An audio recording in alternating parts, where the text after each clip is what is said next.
ਅਗਲੀ ਖਬਰ ਵੱਲ ਚਲੀਏ ਤੇ ਇੱਕ ਰਹਿ ਚੁੱਕਾ ਨਿਊਯਾਰਕ ਸਿਟੀ ਦਾ ਪੁਲਿਸ ਆਫੀਸਰ ਨੂੰ ਯੂਐਸ ਕੈਪੀਟਲ ਦੇ ਬਾਹਰ ਅਰੈਸਟ ਕੀਤਾ ਗਿਆ ਆ।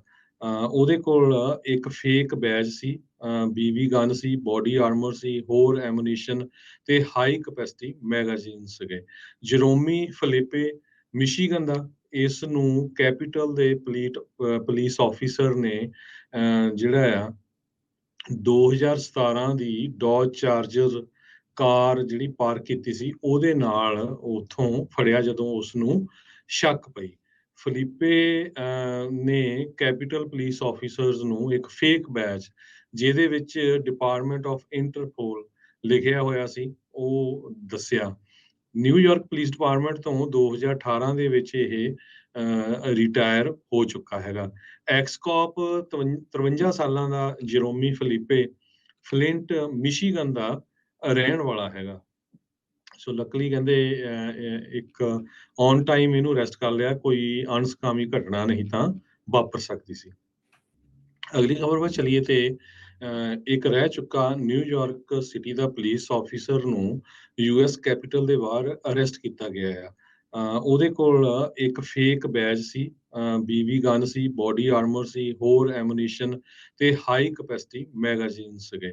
ਜਰੋਮੀ ਫਲਿਪੇ ਮਿਸ਼ੀਗਨ ਦਾ ਇਸ ਨੂੰ ਕੈਪੀਟਲ ਦੇ ਪੁਲਿਸ ਆਫੀਸਰ ਨੇ ਜਿਹੜਾ ਆ 2017 ਦੀ ਡੌਜ ਚਾਰਜਰ ਕਾਰ ਜਿਹੜੀ ਪਾਰਕ ਕੀਤੀ ਸੀ ਉਹਦੇ ਨਾਲ ਉੱਥੋਂ ਫੜਿਆ ਜਦੋਂ ਉਸ ਨੂੰ ਸ਼ੱਕ ਪਈ।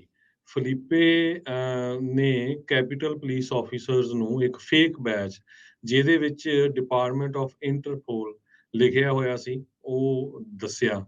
ਨਿਊਯਾਰਕ ਪੁਲਿਸ ਡਿਪਾਰਟਮੈਂਟ ਤੋਂ 2018 ਦੇ ਵਿੱਚ ਇਹ ਰਿਟਾਇਰ ਹੋ ਚੁੱਕਾ ਹੈਗਾ।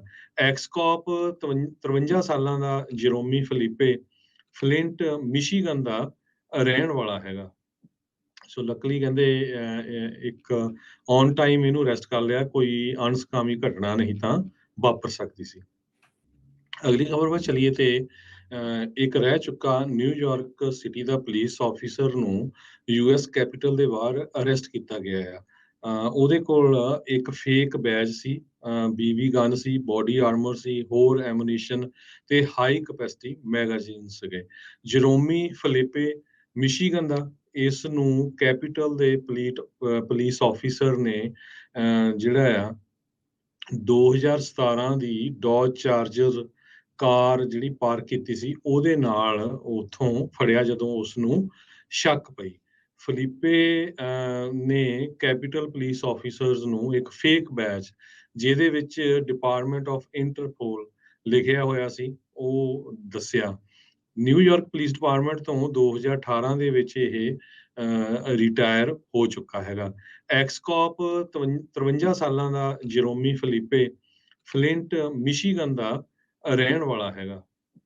ਸੋ ਲੱਕਲੀ ਕਹਿੰਦੇ ਇੱਕ ਔਨ ਟਾਈਮ ਇਹਨੂੰ ਅਰੈਸਟ ਕਰ ਲਿਆ, ਕੋਈ ਅਣਸਕਾਮੀ ਘਟਨਾ ਨਹੀਂ ਤਾਂ ਵਾਪਰ ਸਕਦੀ ਸੀ। ਅਗਲੀ ਖਬਰ ਵੱਲ ਚਲੀਏ ਤੇ ਇੱਕ ਰਹਿ ਚੁੱਕਾ ਨਿਊਯਾਰਕ ਸਿਟੀ ਦਾ ਪੁਲਿਸ ਆਫੀਸਰ ਨੂੰ ਯੂਐਸ ਕੈਪੀਟਲ ਦੇ ਬਾਹਰ ਅਰੈਸਟ ਕੀਤਾ ਗਿਆ ਆ। ਉਹਦੇ ਕੋਲ ਇੱਕ ਫੇਕ ਬੈਜ ਸੀ, ਬੀਬੀ ਗਨ ਸੀ, ਬੋਡੀ ਆਰਮਰ ਸੀ, ਹੋਰ ਐਮੂਨੀਸ਼ਨ ਤੇ ਹਾਈ ਕਪੈਸਿਟੀ ਮੈਗਜ਼ੀਨ ਸੀਗੇ। ਜਰੋਮੀ ਫਲਿਪੇ ਮਿਸ਼ੀਗਨ ਦਾ ਇਸ ਨੂੰ ਕੈਪੀਟਲ ਦੇ ਪੁਲਿਸ ਆਫੀਸਰ ਨੇ ਜਿਹੜਾ ਆ 2017 ਦੀ ਡੌਜ ਚਾਰਜਰ ਕਾਰ ਜਿਹੜੀ ਪਾਰਕ ਕੀਤੀ ਸੀ ਉਹਦੇ ਨਾਲ ਉੱਥੋਂ ਫੜਿਆ ਜਦੋਂ ਉਸ ਨੂੰ ਸ਼ੱਕ ਪਈ।